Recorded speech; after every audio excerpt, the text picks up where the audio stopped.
All right. So I'm going to be reacting to this comment. This comment's part of an ongoing conversation, but I think there's plenty to respond to just from this one.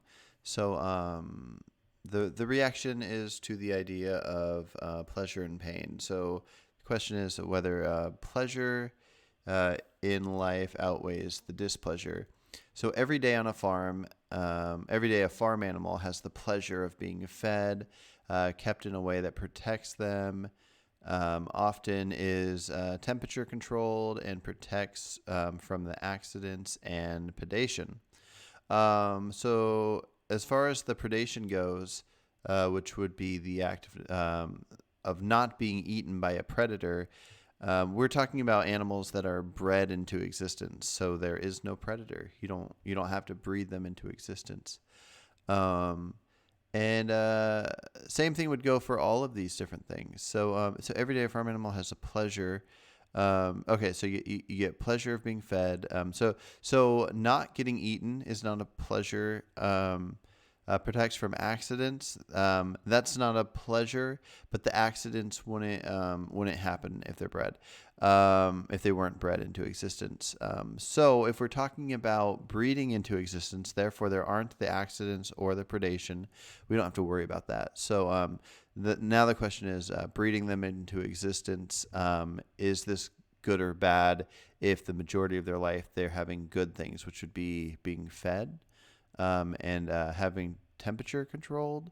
I don't know if that's even necessarily a good thing. There are a lot of theories that a big part of the problem with humans, and especially humans being unhealthy and overweight, is connected to temperature being controlled. That being out in cold temperatures is good for you, being out in hot temperatures is good for you, but constantly being in a set like comfortable 70 degrees all year round maybe is not good for you. So I don't know if it's not good for animals.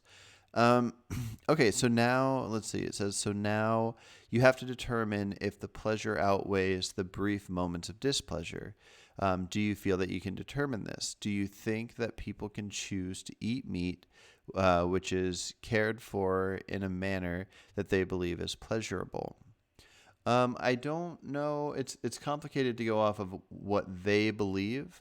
I think we as a group of people would, or at least we'd want to get politicians that could do the convincing or be convinced of what is right or wrong. So a lot of people would say that if somebody insults you in the street, you should be able to punch him in the face or something. Now, I don't think you should be able to, but somebody might think that's not enough displeasure to outweigh some good they see in it. In my mind, though, it's good to have a law against that. So depending on the situation here, it could be good to have laws preventing things, even if some people view the pleasure to displeasure ratio as being acceptable. Do you feel that farmed animals would trade never having existed for never dying? Pretend they can answer this question.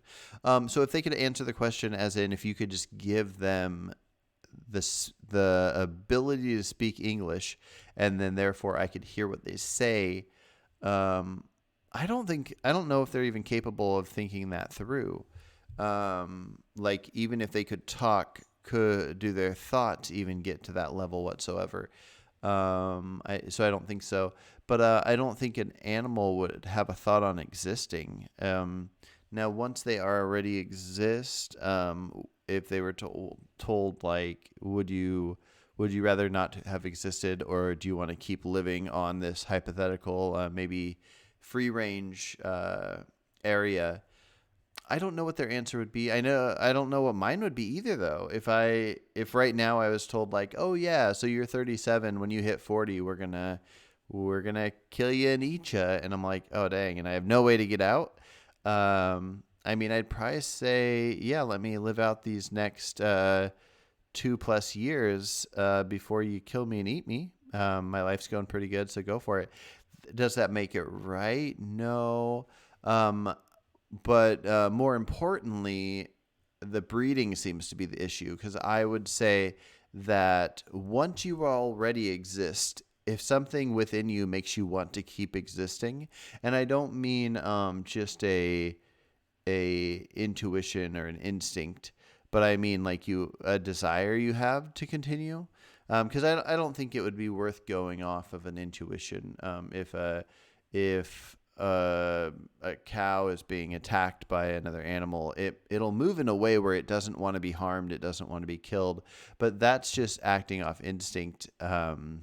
Probably due to even needing to know what harm is in the first place. You probably have to feel some harm to react this way. But anyways, separate from that, the idea of wanting to exist, wanting the next day. I don't even know if this is a thought, but being made to exist seems to be the problem to me.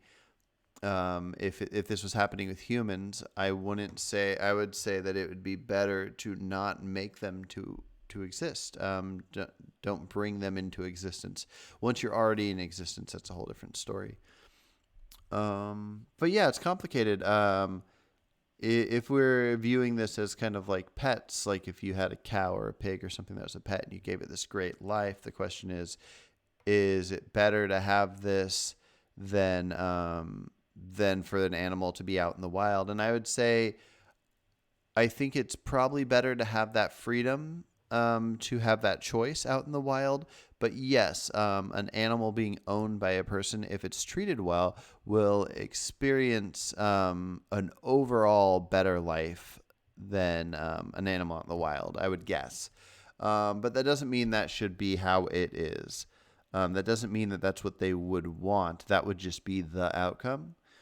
And so I think the same with humans. Like, I prefer to be in a society where I'm protected and there's laws and whatnot. But if I was part of something where I was being bred into existence to be given a good life and then eaten, I might take my chances out in the wild and try to live a good life out there. And I might die earlier, but at least I got this option. So yeah, I think that's my thoughts on that.